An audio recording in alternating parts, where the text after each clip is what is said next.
मेहड़ जे गुल मोहम्मद कॉलोनी में चांडिया ऐं खोसा बिराद जे ॿिनि धुरियुनि में सगावती मामले तां झेड़ो। डंडा लॻण सबबि गुहारी औरतुनि संदसि सहुरो ऐं मुड़ुसु ज़ख़्मी थी पिया। ज़ख़्मियुनि में गुहारी औरत आयशा खोसो, संदसि सहुरो ग़ुलाम हुसैन खोसो ऐं मुड़ुसु मुरीद खोसो शामिल आहिनि। ज़ख़्मियुनि खे तालका अस्पताल मेहड़ आंदो वियो, जिते ज़ख़्मी जी हालत नाज़ुक हुजण करे वधीक इलाज लाइ लड़कणो अस्पताल मुंतक़िल कयो वियो आहे।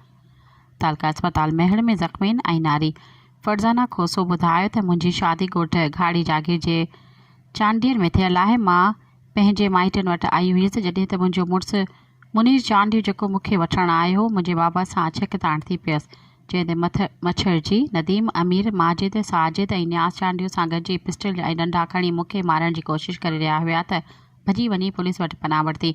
हुननि मुंहिंजे बाबा ग़ुलाम हुसैन खोसो, मुंहिंजे भाउ मुरीद खोसो ऐं मुंहिंजी भाॼाई आयशा जेका 8 महीननि जी उमेद सां हुई, उन्हनि खे डंडा हणी ज़ख़्मी करे फ़रार थी विया आहिनि। हुन चयो त जवाबदार असांखे ज़ुल्म कयो आहे, हुननि खे गिरफ़्तार करे असांखे तहफ़ुज़ ॾेई इंसाफ़ कयो वञे। सब्सक्राइब कयो अवामी न्यूज़ HD खे ऐं ताज़ा तरीन ख़बरुनि लाइ ॾिसंदा रहो अवामी न्यूज़ HD।